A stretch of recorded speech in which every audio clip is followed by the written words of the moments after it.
어, 아무것도 아닌 저를 이 자리에 불러주셔서 감사하고요. 아까 제 담임 목사님께서 말씀해 주셨던 것처럼 이제 큐티로 살아나는 교회가 되었으면 좋겠다고 말씀하셨는데, 제가 그런 사람이거든요. 그래서 제가 어떻게 큐티로 살아야 했는지 그냥 저의 경험을 같이 나누고, 또 제가 지금까지 우리 교회에서 또 외부에서 했던 것들 좀 나누며 돌아가는 시간 갖도록 하겠습니다. 저도 초등학교 5학년 때부터 큐티를 시작했어요.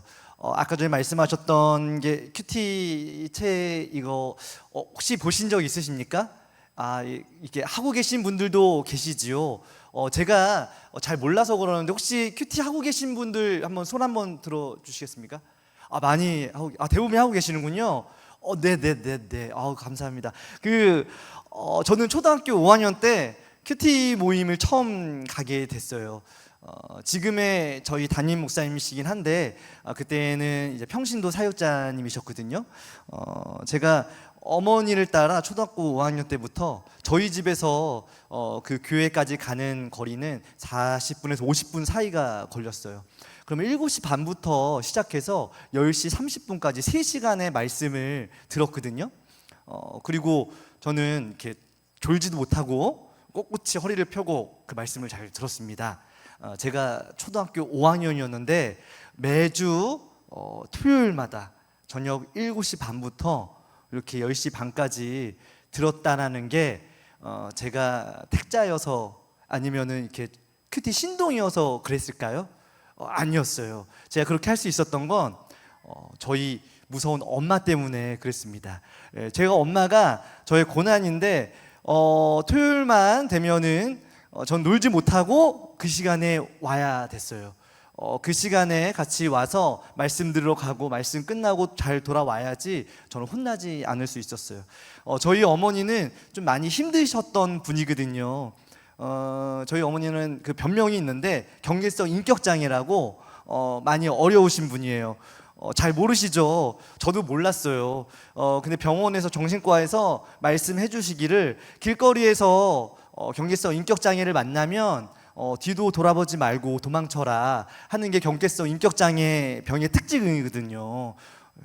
근데 목사님 다리 안 아프심? 이렇게 앉으셔도 되는데. 제가 신경 쓰여서. 네, 이게 저희 어머니가 가졌던 병이었어요. 그래서 그 초등학교 5학년 때까지는 잘 몰랐는데, 이제 학년이 커갈수록 다른 집과 우리 집이 많이 다르구나라는 것을 좀 알 수 있었어요. 저의 어렸을 때 생각을 이렇게 삶을 되돌아보면은요, 일주일에 3번 정도 어머니한테 이렇게 맞았었고요. 그리고 학교 끝나고 집에 돌아오면 누나는 방구석에서 불 꺼놓고 울고 있고, 또 밤이 되면 이제 매 맞는 남편이 저희 집 얘기였거든요. 아버지가 어머니한테 혼나고 그랬어요. 저희 어머니가 핸드볼을 좀 하셨거든요. 팔 힘이 세겠지요. 예, 그래서 이렇게 몇 대 안 맞았는데 코피가 항상 났었고, 저녁에 이제 아버지와 어머니가 다툼이 있을 때는 아버지가 이빨도 부러지신 적이 있거든요. 그런 저희 집안에서 저는 자랐어요. 근데 저는 그게 이상한지는 처음에 몰랐던 것 같아요. 그냥 이렇게 다 엄마가 무서운 거구나 하고 그렇게 잘 컸습니다. 그래서 저는요, 제가 믿음이 있어서 초등학교 5학년 때부터 큐티를 시작했던 게 아니었고요. 믿음은 하나도 없었는데 무서워서, 엄마한테 혼나기 싫어서, 오늘은 맞기 싫으니까 그 모임에 다녔고 큐티를 했습니다. 그래서 우리 자녀들이 큐티 할 수 있는 게 참 매도 효과가 있는 것 같더라고요. 하여튼 맞아서 저는 큐티를 배웠어요. 대가리래요. 저희 어머니한테 이렇게 기타로도 맞은 적이 있었거든요. 그래서 병원에 실려간 적도 있고 그러한 삶을 살았습니다. 그래서 저는 어렸을 때부터 무서운 어머니 때문에 교회에서 착한 척, 말씀 잘 듣는 척, 또 기도 열심히 하는 척, 그렇게 척척 박사가 되었어요.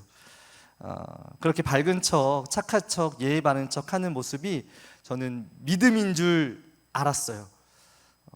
철저하게 저희 가정의 진짜 모습은 숨기고 교회에서는, 바깥에서는 가짜의 삶을 살았었는데요.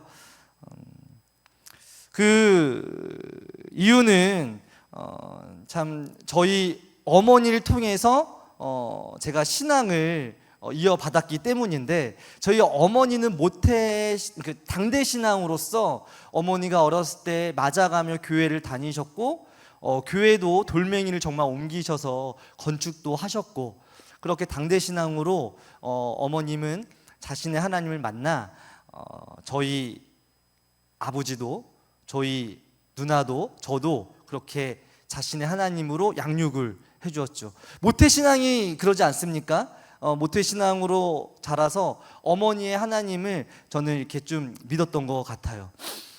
그게 잘못됐다는 것은 아니에요. 그런데 신앙이 나의 신앙이 되고 이제 어머니의 하나님이 나의 하나님이 되어야 하는데 그러지 못하는 경우가 참 많이 있더라고요. 그래서 모태 신앙들이 참 못된 신앙이라고 얘기도 하잖아요. 그게 다 이제 나의 하나님으로 가지 못해서 그런 것 같습니다. 저도 그렇게 어머니의 신앙을 이어받아서 그렇게 말씀 듣는 척만 하고, 기도하는 척만 하고, 착한 척, 예의 바른 척만 했었습니다. 그런데 이 큐티가 어머니의 하나님을 넘어 나의 하나님을 만날 수 있도록 도와주었어요.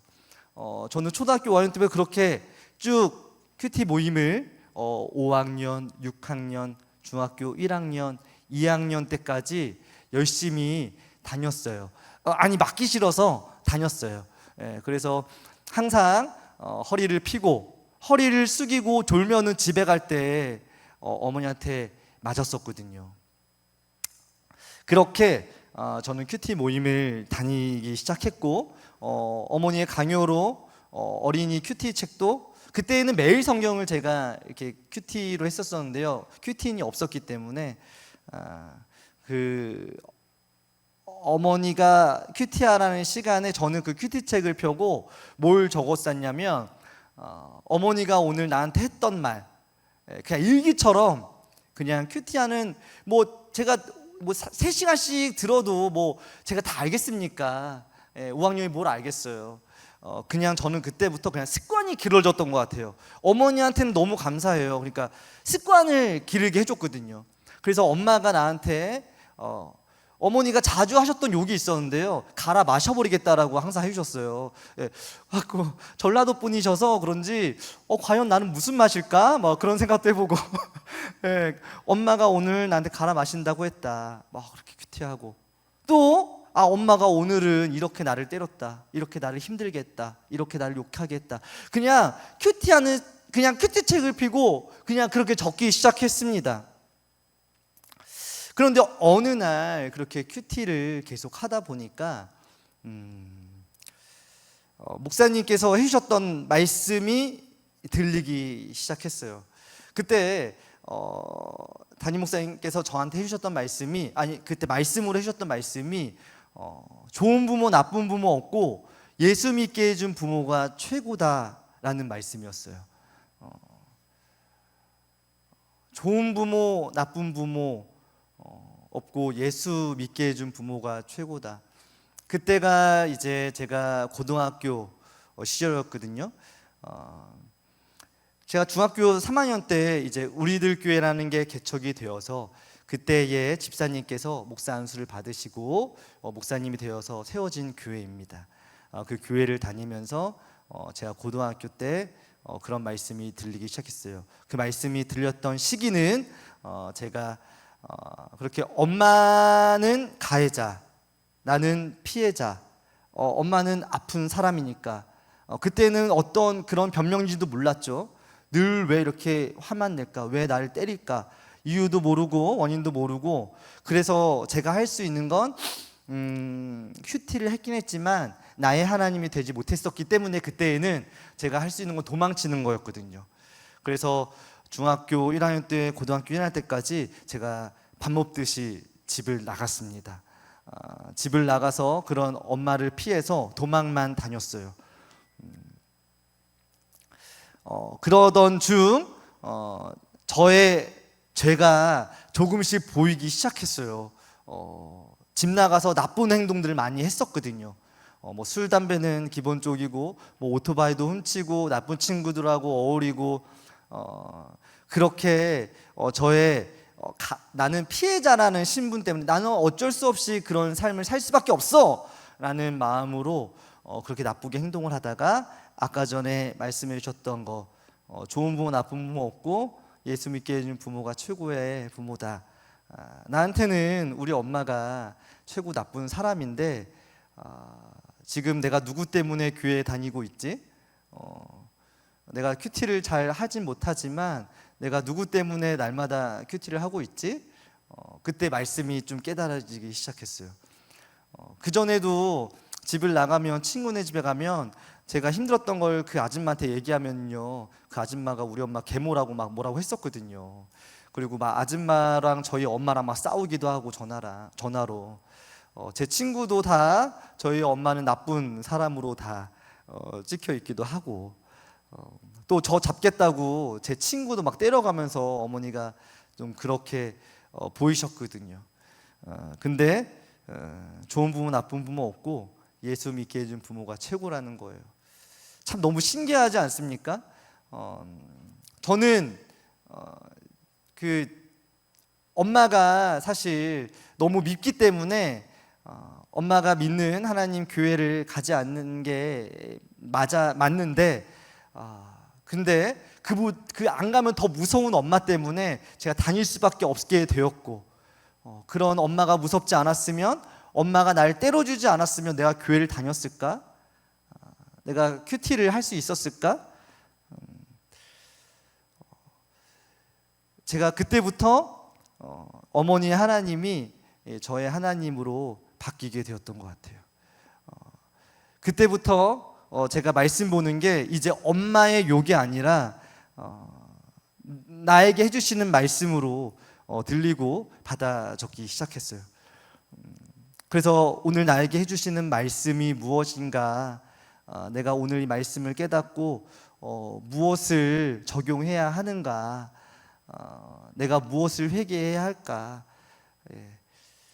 결국에는 정말 나를 때려준 엄마가 최고의 엄마임을 고백할 수 있게 되었습니다. 우리도, 우리 자녀들도 또 우리의 또 친척들, 친구들도 다 부모님의 하나님, 또 우리 선생님의 하나님이 아니고, 우리 목사님의 하나님이 아니고 나의 하나님이 돼야지 않겠습니까? 그러려면 어떻게 해야 할까요? 그래서 우리가 결국에는, 저는 그랬어요. 큐티를 통해서 이제 나의 하나님이 될 수 있었습니다. 그래서 큐티는 지금 나에게 말씀하시는 하나님의 음성을 듣는 훈련입니다. PPT 화면을 이제부터 띄워주시면 감사하겠습니다. 큐티를 해야 이제 부모님의 하나님을 넘어, 선생님의 하나님을 넘어, 우리 목사님의 하나님을 넘어 나의 하나님이 될 수 있습니다. 그래서 제가 섬기고 있는 우리교회는 지금 어떤 프로그램도, 교육도 따로 하지 않습니다. 주일학교도 마찬가지예요. 그래서 예배를 드림에도, 수련회를 준비함에 있어도, 또 신방에 가도 그 어떤 프로그램도, 교육도 다 큐티를 가지고 진행을 합니다. 그 결과 어떻게 되었을까요? 오늘 참 큐티가 중요하다고 했는데요, 오직 큐티 하나만 가지고 10년 만에 이게 2만 명이 되는 교회가 되었습니다. 숫자가 뭘 중요하겠냐마는 참 중요합니다. 미취학이 우리 교회가 1000명이 좀 되지 않고요, 취합부서가 1200명이 되고, 또 청소년부가 1200명이 조금 안 되는데요, 그 친구들이 고대로 올라가서 청년부에서 폭발하게 되더라고요. 3000명이라는 청년들이 모여 있는데요, 세상에 하나도 빼앗기지 않고 고대로 올라가게 된 결과인 거지요.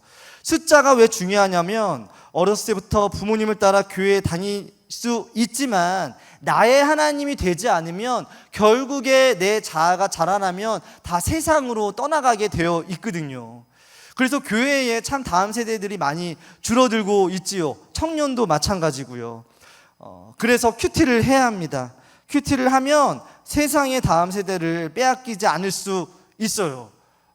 그래서 제가 오늘 내가 만났던 하나님을 전하며 그 큐티를 어떻게 했는지 잠깐 좀 나누려고 하는데요. 그렇다면 이 큐티를 어떻게 해야 할까요? 이 큐티는 무엇이고 큐티는 어떻게 해야 하며 또 과연 진짜 내가 큐티를 할 수 있겠는가? 참 큐티를 하기 위해서는 구속사라는 말이 참 많이 나오는데 그 구속사가 과연 무엇인가 오늘 제가 짧게 좀 전하고 가려고 합니다. 여러분들도 다 큐티를 하고 계시고 또 우리 자녀들도 큐티를 다 할 수 있습니다. 왜냐하면 제가 큐티를 하고 있기 때문이에요. 그 이유는 제가 사실은 저한테도 좀 병이 있는데 그게 무슨 병이냐면 초등학교 이렇게 1학년, 2학년 사이에 학교에서 책을 읽으라고 했는데요. 제가 그 유치원 이렇게 어린이집을 다니지 못했어요. 그때 뭐 사정이 이렇게 좋지 않아가지고 그래서 제가 한글을 떼지 못하고 그 초등학교에 입학했는데 받아쓰기를 했는데 받아쓰기도 못하고 책도 잘 못 읽으니까 선생님이 그때 저한테 어떻게 훈육을 해주셨냐면 미술 시간에 붓을 빠는 이제 주전자 통이 있었거든요. 더러운 통이지요. 거기에 물을 받아놓고 저를 마시게 했어요. 어떻게 글을 못 읽냐고. 그래갖고 그 다 보는 친구들 앞에서 그 더러운 물을 제가 이게 마셨어요.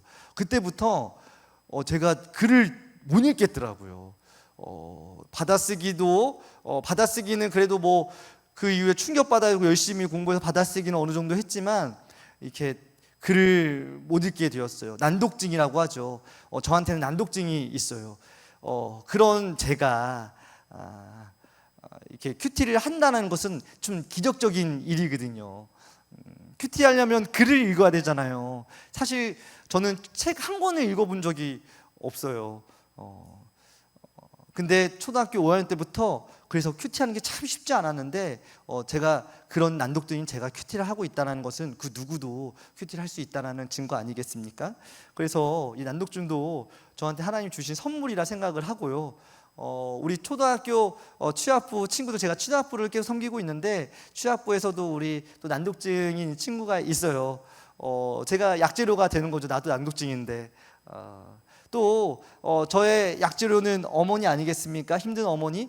그런 힘든 어머니가 저의 약재료가 되어서 또 모인 친구들, 엄마 때문에 아빠 때문에 힘들고 무서움에 떨고 있는 친구들 참 그렇게 하나님의 약재료 허락해 주셔서 잘 전하고 있습니다. 그렇다면 큐티를 어떻게 해야 할까요? 큐티하기 위해서는요, 참 일반적인 우리가 성경을 많이 읽지요. 그렇다면 이 성경 묵상하는 것과 큐티가 어떻게 다른지를 좀 알 필요가 있습니다. 제가 열심히 공부를 해보니까 그냥 일반적인 묵상과 큐티의 다른 점이 있는데 두 가지가 큐티에는 더 있더라고요. 그것은 바로 적용과 나눔입니다. 한번 읽어볼까요? 뭐랑 뭐예요? 네, 적용과 나눔. 그 두 가지가 더 있더라고요. 우리가 말씀을 읽고 기도하고 또 끝이 나는데요. 근데 그 사이에 적용이라는 것이 있고 나눔이라는 게 큐티에는 더 있다는 것을 알게 되었어요. 그렇다면 적용은 어떻게 하는 거고 나눔, 그 나눔 우리 친구들이 정말 내 삶을 나누면서 할 수 있을까요? 나도 누구한테 얘기하지 못했던 엄마가 경계성 인격장애라는 것을 나눌 수 있게 되었는데 그런 아픔과 상처 우리 모두 다 말씀 가지고 나눌 수 있을까요? 어떻게 하면 나눌 수 있을까요? 먼저 적용을 하기 위해서는 질문을 해야 합니다.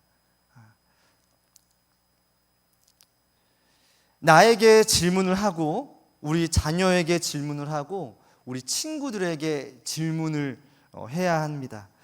그래서 말씀의 끝을 항상 적용 질문으로 끝나는데요. 큐티 설교도 마찬가지로 이렇게 적용 질문이 있지요. 적용 질문이 있기 때문에 듣고 끝나지 않고 그 적용 질문을 통해 그 말씀을 내 삶에 적용이라는 것을 해보게 되는 거예요. 이 적용 질문을 통해 계속해서 나를 묵상하고 띵크하는 게 큐티더라고요. 오늘 나에게 주시는 말씀을 묵상하는 게 큐티라고 아까 전에 얘기했었는데, 이 적용을 하기 위해서는 뭐요? 질문을 통해 할 수 있더라고요. 그런데 이 질문을 할 때 중요한 게 있는데, 아까 전에 제가 구속사라는 얘기를 좀 잠깐 했는데, 우리가 말씀을 묵상하면서 그러면은 제가 질문을 이렇게 생각해 봐야 되지 않겠습니까? 오늘 그 잠언 말씀, 잠언 27장 말씀인가요? 맞나요? 그 말씀을 묵상하면서도 참 자랑하지 말라고 했는데, 내일 일을 자랑하지 말라고 했는데, 참 저도 오늘 오면서 참 내일이 자랑되지 않았으면 좋겠다라는 이렇게 묵상을 좀 하고 왔는데요. 이렇게 말씀을 그냥 묵상하는 게 아니라 적용을 하기 위해서는 질문, 그럼 내가 자랑하지 않을 게 무엇이 있을까? 그렇게 질문을 스스로에게 해야 내가 오늘 우리 주 예수교회에 가는데 내일 일을 자랑하지 않는 시간이 되었으면 좋겠다라고 적용이라는 것을 해볼 수 있는 거죠. 근데 이제 말씀을 묵상할 때 구속사적으로 말씀을 좀 묵상을 해야 합니다. 구속사, 제가 발음이 좋지 않아요. 근데 이제 구속사적 말씀을 묵상을 해야 되는데 참 구속사 어렵죠. 왜냐하면 우리는 이 세상에 살고 있기 때문에 구속사라는 게 참 어렵습니다. 여러분, 참 구속사의 대표적인 게 있는데요. 인생 역전한 요셉이 좋으세요? 아니면 며느리 다말과 동침한 유다가 좋으십니까? 우리 앞에 우리 부장님이신가요? 아니면 선생님이신가요? 어떻게? 사청년, 죄송해요, 잘못했어요. 네, 우리 청년, 우리 선생님, 어떻게 요셉이 좋으세요? 유다가 요셉이 좋지요. 맞아요. 인생 역전한 요셉이 좋지 않습니까? 그런데 예수님의 그 족보에는 요셉이 아니라 유다더라고요. 너무 이상하지 않습니까? 이게 바로 구속사입니다. 요셉이 아니라 유다가 구속사라는 거예요. 아니 참 세상적으로 보지 않아도, 그냥 일반적으로 봐도 그렇게 죄 많은 유다가 어떻게 며느리와 동침할 수 있어요? 요셉, 그 요셉, 세상적으로 성공한 요셉이 참 예수님의 족보로 이어져야 되지 않습니까? 근데 예수님은 유다를 통해서 오셨더라고요. 그 이유는 유다는 너무나 큰 죄인이었기 때문에 마지막에 그는 나보다 옳도다라는 회개의 이야기를 했기 때문이에요. 그는 나보다 옳도다. 며느리 다말에게 그는 나보다 옳도다라고 고백을 했죠. 죄인들이 많은 곳에 회개가 많다고 하지 않습니까? 저도 아까 전에 제가 깨달아지면서 말씀이 들리기 시작했다고 했잖아요. 날마다 피해자로만 살아가다가 제가 죄를 짓지 않았으면은, 제가 죄인인 걸 몰랐으면은 평생 그렇게 피해자로만 살았을 거예요.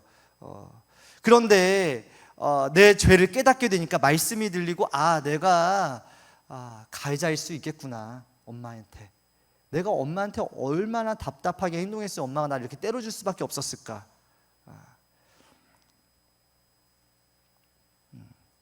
그 제가 고등학교 3학년 때 저희 반 목장이라고 하는데요. 저희 목장 선생님이 저에게 이런 질문을 해주셨어요.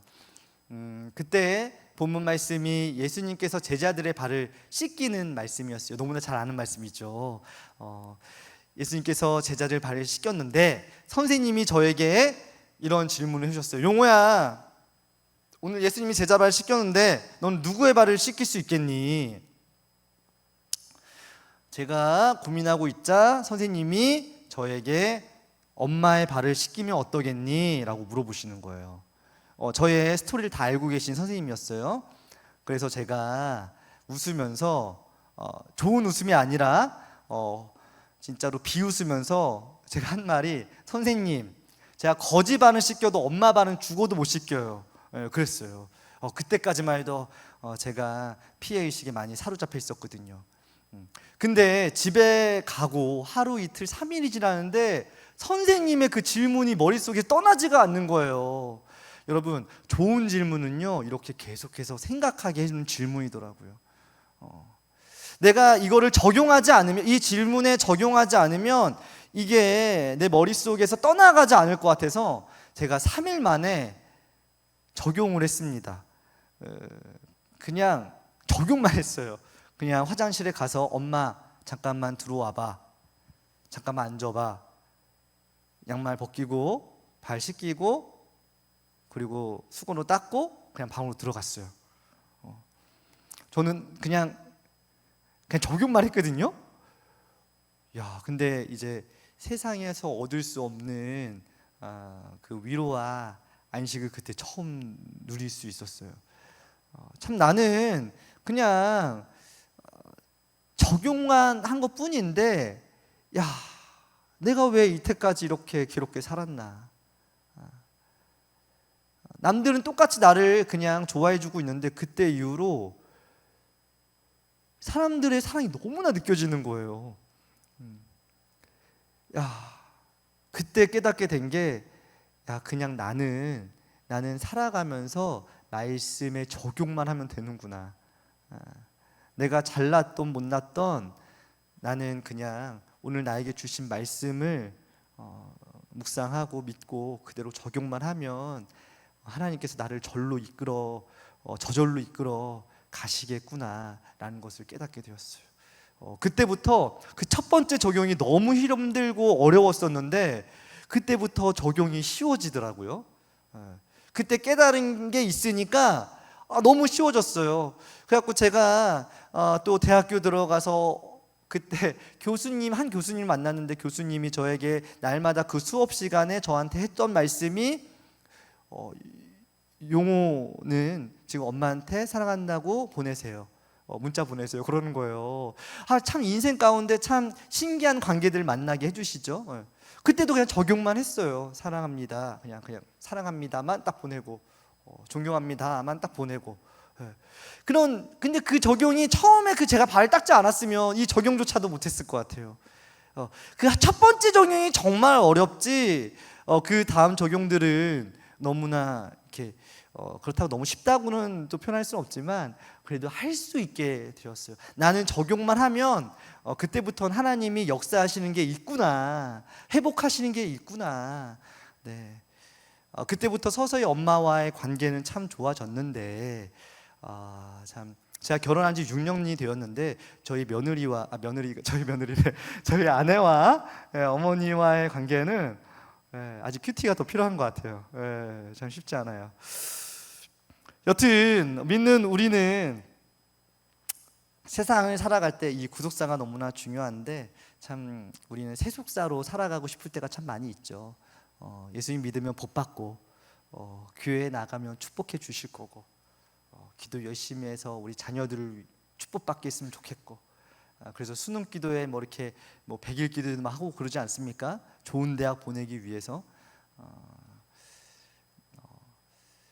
근데 이제 오늘 제가 이렇게 큐티를 통해서 묵상한 거, 또 우리 교회에서 배운 말씀은 이제 세속사가 아닌 구속사로 말씀을 묵상해야 살아날 수 있고 또 깨어진 가정도 회복될 수 있다라는 거예요. 또 저희 가정이 그랬기 때문에 저희 아버지도 평생을 묵상했던 게 황후이혼. 그냥 두 자녀들 결혼 보내고 결혼시키고 이혼해야지. 하여튼 스토리가 참 많은데요.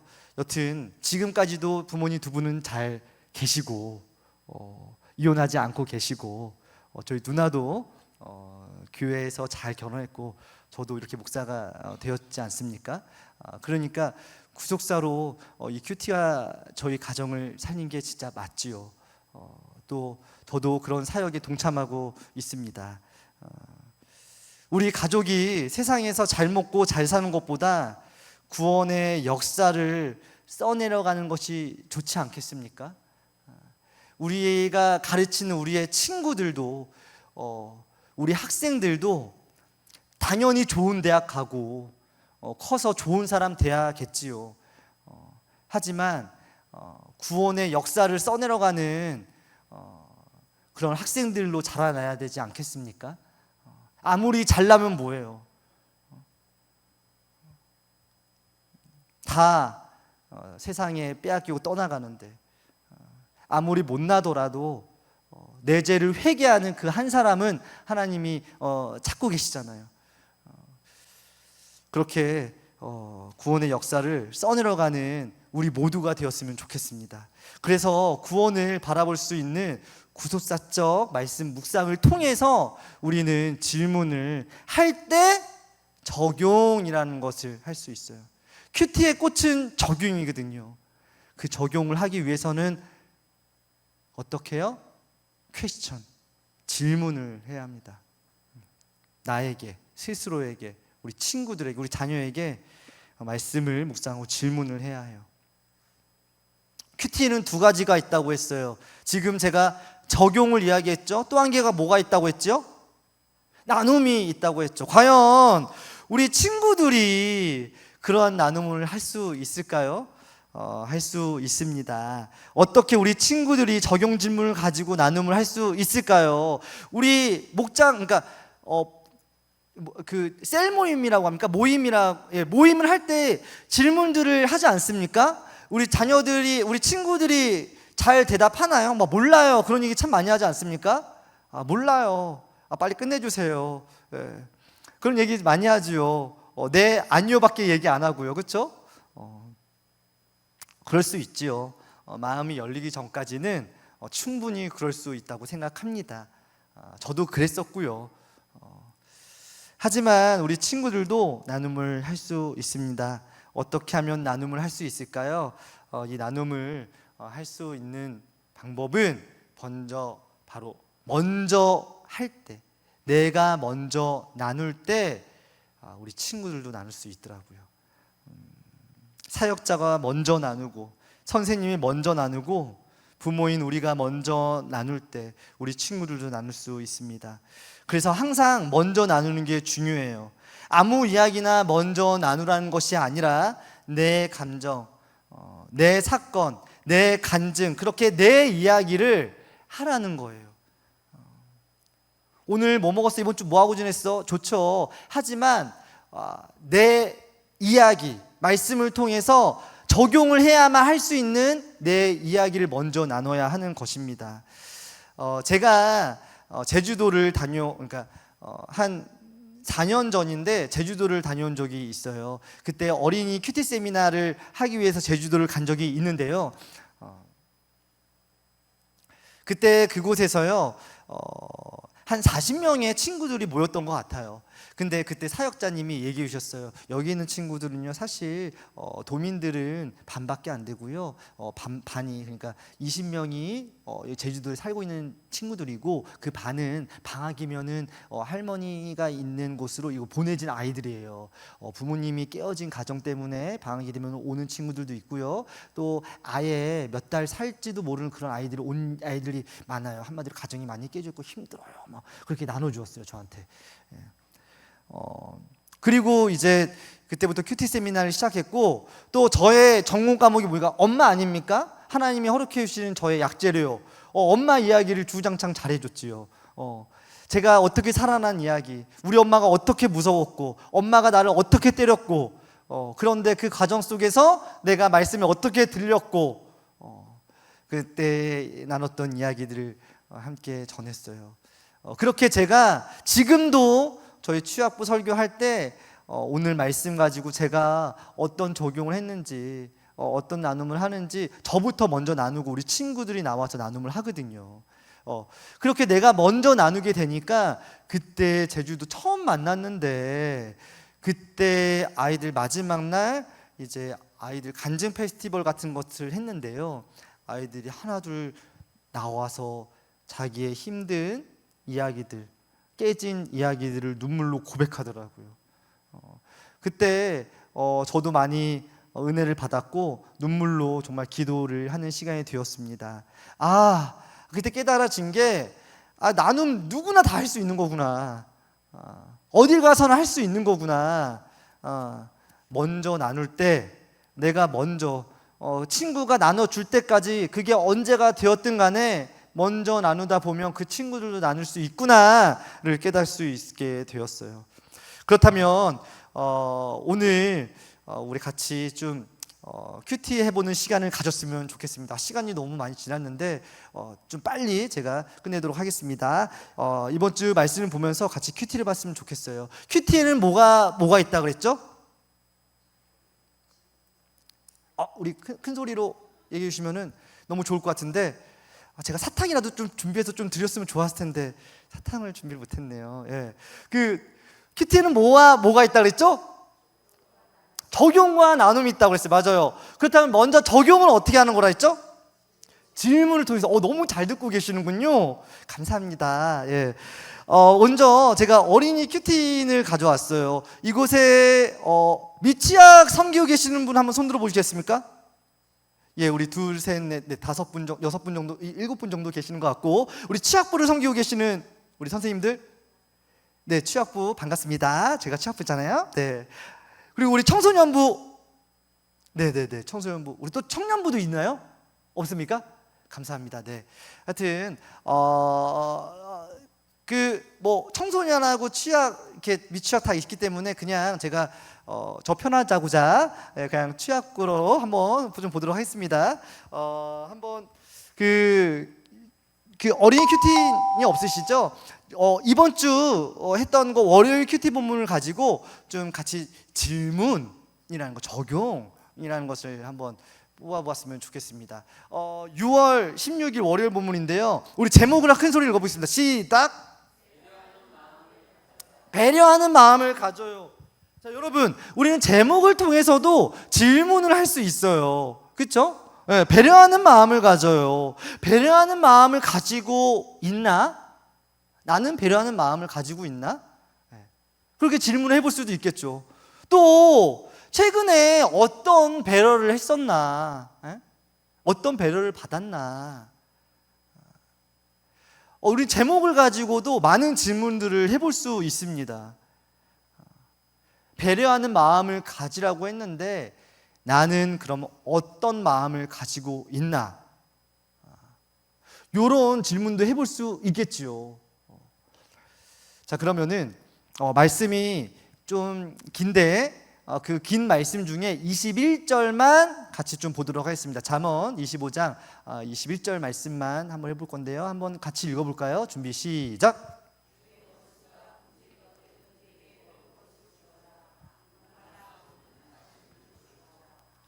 네, 내 원수가 굶주리거든 그에게 먹을 것을 주어라. 목말라 하거든 마실 물을 주어라. 어떤 질문을 할 수 있을까요? 이런 질문 해볼 수 있지 않겠습니까? 오늘 네 원수라고 했는데 나에게 원수는 누구일까? 저한테는 평생이라고 말하기는 저한테 원수는 엄마였어요. 네. 근데 엄마가 굶주리거든 엄마에게 먹을 걸 주라고 하네.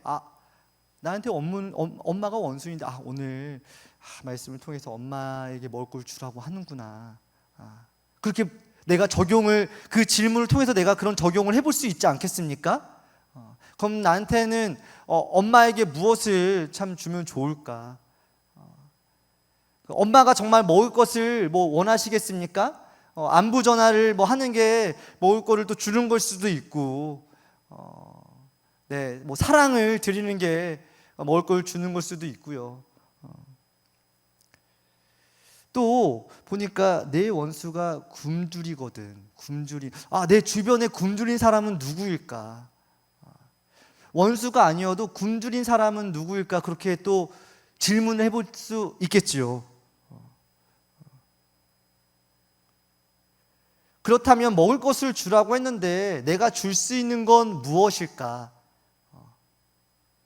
나에게 있는 먹을 것과 마실 물은 무엇인가? 그렇게 질문을 해볼 수 있겠지요.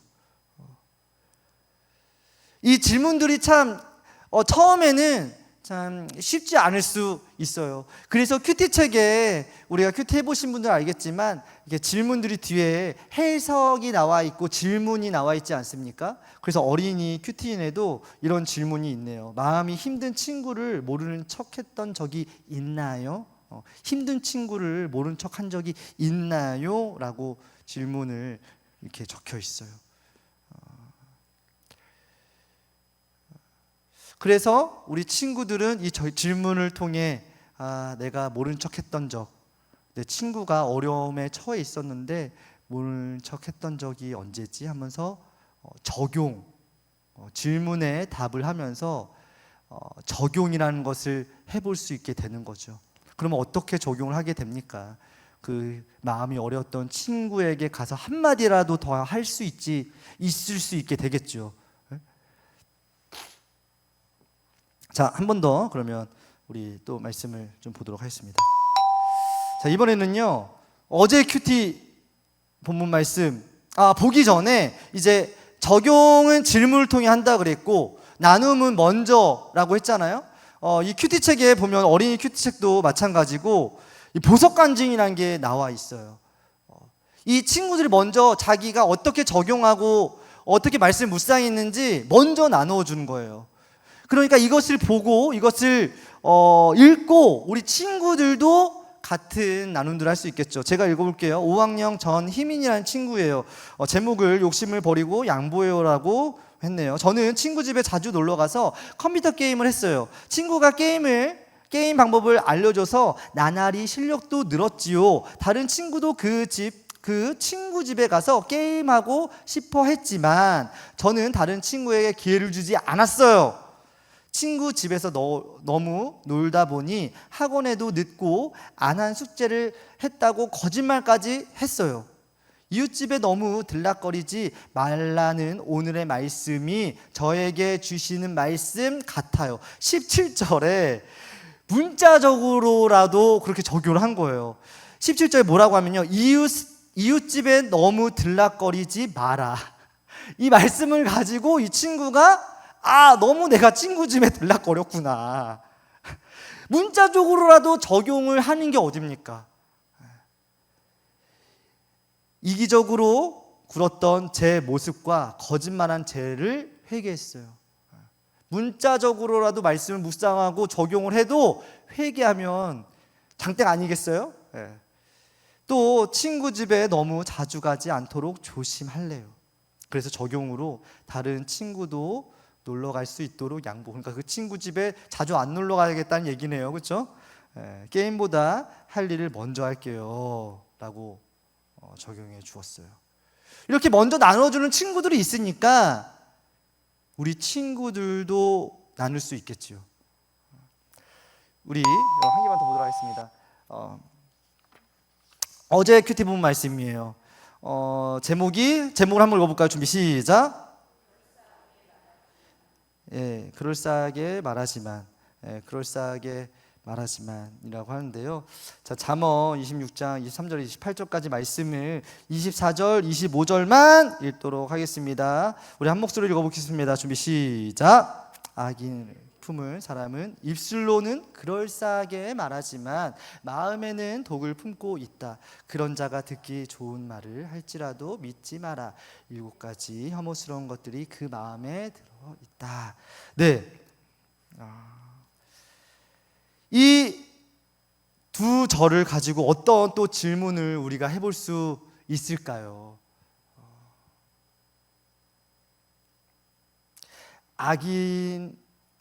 악의를 품은 사람은, 악의를 품은 사람은, 악인, 제 난독증이 또 올라와가지고, 예. 악의를 품은 사람은 입술로는, 악인의 품은 사람 입술로는, 예, 또 이해해 주실 거죠? 예, 제가 난독증이 진짜 있어요. 그래서 악의를 품은 나의 모습은 무엇인가, 그런 질문을 또 해볼 수도 있겠죠. 나는 지금 무엇을 품고 있나? 악의를 품고 있나? 아니면 의를 품고 있나? 그 마음에는 독을 품고 있다고 하지 않습니까? 내가 품고 있는 것은 무엇인가? 독인가? 아니면 약인가? 그런 자가 듣기 좋은 말을 할지라도 믿지 마라. 내가 듣고 싶어하는 말은 무엇인가? 뭐 그런 질문도 해볼 수 있지 않겠습니까? 근데 듣지 말라고 하네요. 그럼 또 듣지 말아야 할 말은 무엇인가? 그런 질문을 해볼 수도 있겠죠.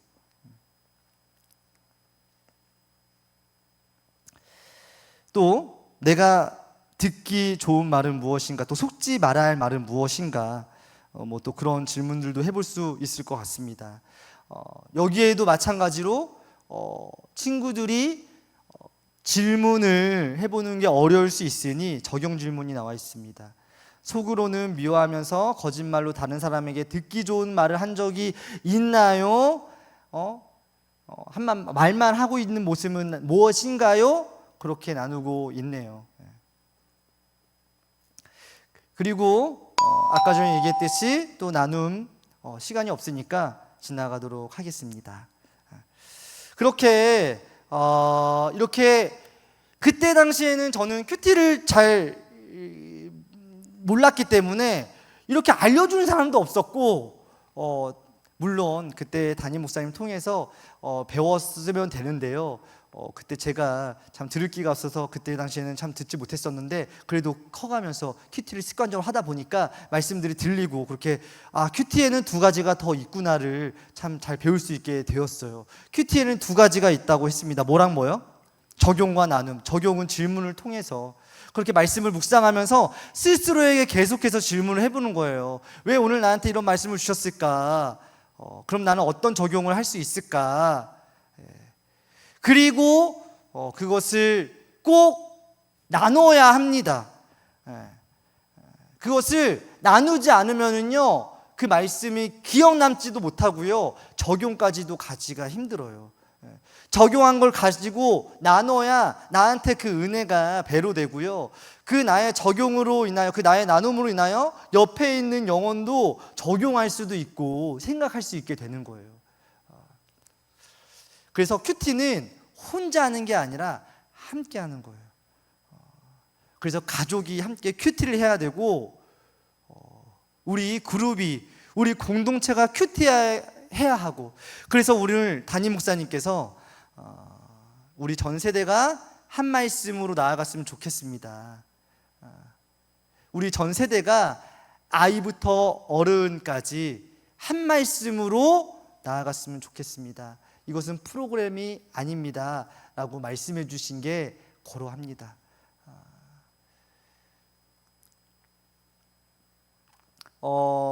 그래서 이제 사실 이제 제가 오늘 본문 말씀 가지고 짧게 이제 큐티를 제가 어떻게 하는지 좀 나누려고 했는데 시간이 다 되었기 때문에 영상은 그래도 이거 보면 좋을 것 같아서 영상을 보고 마치도록 하겠습니다.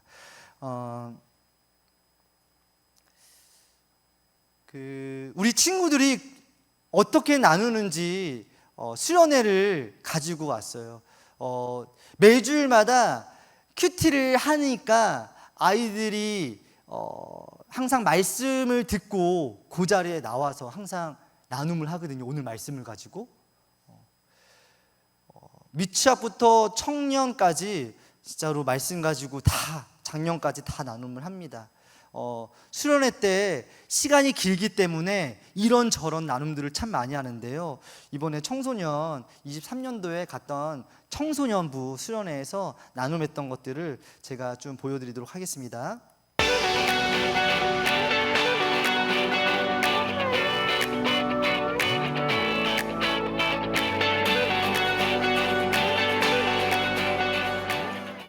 우리가 여기서 죄 고백하고 중독 고백하고 너무 힘들어요. 이 고백하는 것으로 끝나는 게 아니라 우리는 세상을 향하여 선언하는 그리스도인입니다. 이제 우리는 세상을 향하여서 해답을 주는 그리스도인으로 살아가는 거예요. 이제 앞에 나와서 함께 우리 좀 기도하고 기도받는 시간 가질 텐데요. 주여! 자, 이것을 오늘 우리의 고백은 드러내는 것이라 했어요. 먼저 드러내는 사람에게 하나님께서 그런 은혜를 주실 거라고 믿습니다. 네. 우울증이 와서 제가 그때 뒤늦게 이제 학교를 또 자퇴하고 하게 되었는데 몇 년 전에 저희 아버지가 스스로 이제 좀 안 좋은 선택을 하셨는데 그래서 맨날 술 마시면 엄마를 때리고 언니한테 의지하고 그런 분이셨는데 애들이 좀 부러워요. 아빠 있는 애들이 부러워? 네. 제가 아빠가 바람난 여자의 딸이더라고요. 가정적으로 되게 불우한 환경에서 자랐다고 생각을 하면서 이제 여기까지 오게 됐는데 엄마 때렸을 때 아빠 죽이고 싶었고 지금도 아빠만 보면 용서가 안 돼서 사실 내 아버지인 하나님이 너에게 그 놀라운 진리와 은혜를 알려주시기 때문에 그 나의 아버지가 너의 아버지시기 때문에 너는 복이 있다라고 말씀하시는 거예요. 여러분의 아버지가 어떤 아버지든지 상관없이 여러분의 아버지가 하나님의 아버지가 되심을 믿으십니까? 육신의 아버지는 나에게 괴로움을 주지만 하늘 아버지가 있음을 내가 믿음으로 고백하면서 그래도 정말 그 관계에서 내가 기도하고 싶습니다라는 친구들 다 나오세요.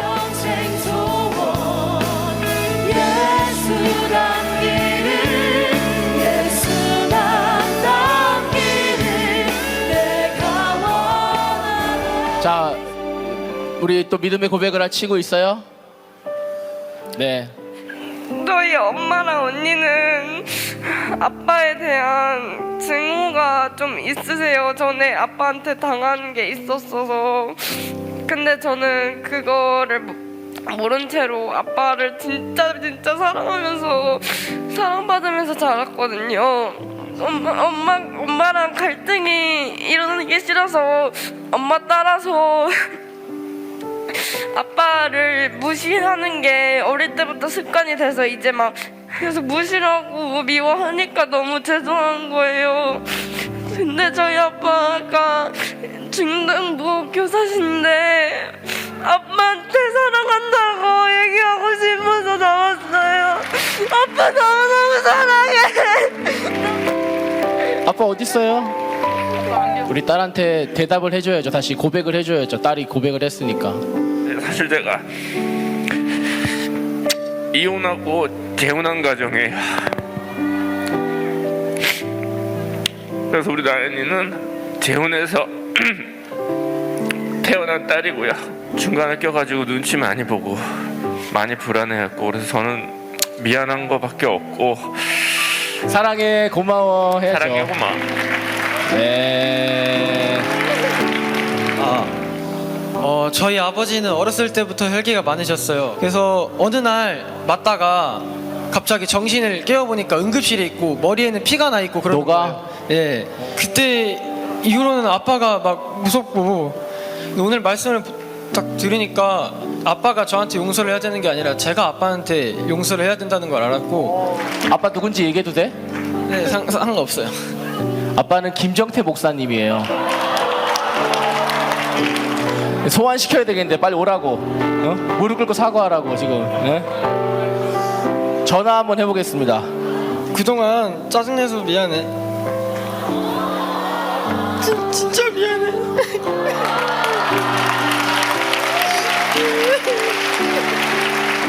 제 아버지는 목사님이시고 또 일이 풀리지 않자 자살 시도하시면서 결국엔 저도 약 먹고 자살 시도했고 아버지를 평생 미워했고 지금도 솔직히 너무 두렵고 증오스럽습니다. 아버지가 있으셨기에 제가 하나님 아버지한테 기를 수 있었습니다. 아버지 사랑합니다. 감사합니다. 주님께서 이 고백을 받으셨으리라고 믿습니다. 아멘. 예수 담기를 예수 보기를 예수만 높이기를 내가 원하네 내 평생 소원하네 예수 담기를 예수만 담기를 내가 원하네. 그래도 말씀 한 절만 좀 제가 읽겠습니다. 오늘 큐티 본문 말씀인데요. 제가 9절 읽겠습니다. 잠언 27장 9절 말씀인데 기름과 향이 사람의 마음을 즐겁게 하나니 친구의 충성된 권고가 이와 같이 아름다우니라. 아멘. 충성된 권고가 이와 같이 아름다우니라. 제 고난은 여기 엄마라고 이야기했지만 가정이지요. 제가 그래서 사실은 말씀하에서 양육도 잘 받고 했지만 그 어머니가 정신적으로 아파 계시는데 그 물리적으로 좀 도움을 받아야 되는데 병을 인정하지 않으시고 약도 드시지 않으시고 하니까 낫질 않으셨어요. 그래서 제가 그런 또 제가 건강해지기 위해서 빨리 또 결혼을 도망치듯이 좀 할 수 있었습니다. 그래서 해결되지 않는 제 안에 또 상처들도 많이 있지 않았겠어요? 말씀으로 해석은 받았지만 상처는 잘 해결되지 않았던 것 같은데 그런 상태에서 제가 예쁜 아내를 만나서 결혼을 했는데 저의 상처만은 남녀가 다 그렇더라고요. 각자의 상처가 만나서 참 문제가 생기더라고요. 참 부끄러운 얘기지만 저는 이제 아내와 결혼한 지 3개월 만에 정말 지옥처럼 싸웠어요. 세상에 엄마가 제일 무서운 여자인 줄 알았는데 엄마보다 더 무서운 여자가 있더라고요. 세상에.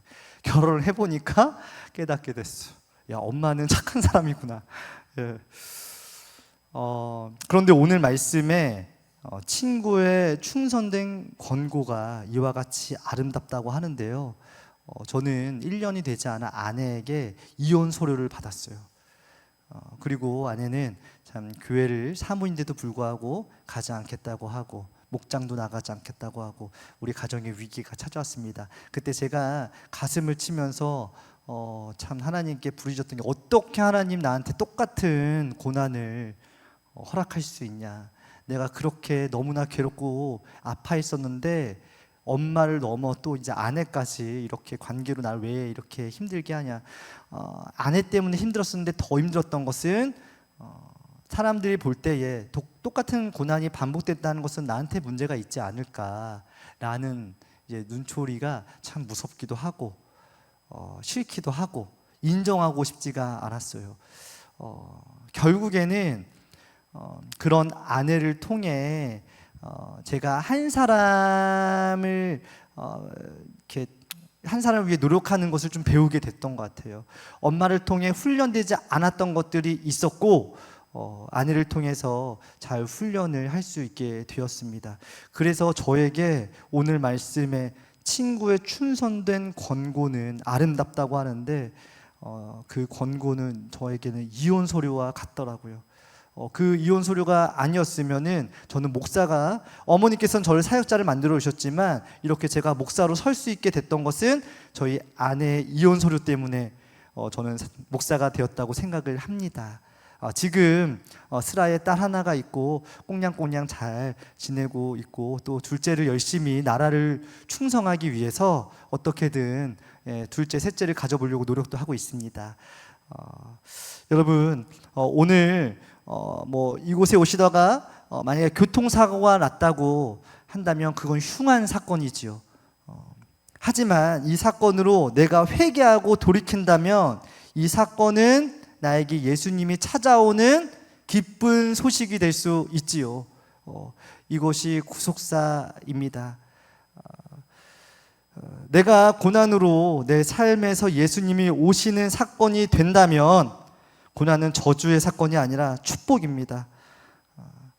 그래서 오늘 축복받은 아이들이 그런 고난의 이야기들을 오늘 나누어 주었어요. 저도 참 부끄러운 저의 가정사, 또 제가 굳이 내가 아내와 관계가 좋지 않고 내가 1년 만에 이혼소를 받았으며 그 관계가 깨질 뻔한 가정에서 사역자로 지금 서 있습니다라는 것은 참 수치죠. 하지만요, 제가 그런 사건들로 회개할 수 있게 되었고, 내가 목사가 그 사건으로 되었는데 이게 저한테는 충성된 권고 맞지요. 그 사건들이 나를 살리게 된 줄로 믿습니다. 제가 큐티를 하지 않았으면 그것들이 나의 충성된 권고로 들리지 않고 정말 잔소리, 오늘 말씀에서도 책망, 면책이라는 단어들이 나오는데 그냥 그렇게로만 느꼈을 거예요. 하지만 오늘 나에게 주시는 말씀이 있기 때문에 오늘 나에게 그러한 사건들이 충성된 권고가 될 줄로 믿습니다. 기도하겠습니다. 사랑의 주님, 부족한 저를 오늘 이 주 예수교회로 불러주셔서 감사해요. 오늘 우리 담임 목사님의 말씀으로 이 교회 학교가 변화가 일어나길 원합니다. 이제는 어떤 프로그램도 아니고 큐티로 한 말씀을 아우르는 세대가 되었으면 좋겠다고 하셨던 그 말씀에 우리 이곳에 모이신 성도님들, 또 선생님들, 또 우리 장로 권사님들의 마음에 새겨져서 큐티를 할 수 있도록 도와주시옵소서. 이 큐티가 적용과 나눔이 있는데요, 먼저 질문을 통하여서 적용하며 그 삶에 적용한 것을 내가 먼저 나누며 가는 우리 선생님들이 되게 하여 주시옵소서. 그 모습을 보고 자라는 우리 친구들도 큐티라는 것을 통하여서 살아나고 가정들이 살아날 수 있도록 도와주시옵소서. 저를 살려주셨던 하나님, 오늘 이 교회 가운데서도 기름 부어셔서 살아나는 가정들이 세워질 줄로 믿습니다. 이 모든 말씀 예수님의 이름으로 기도합니다. 아멘.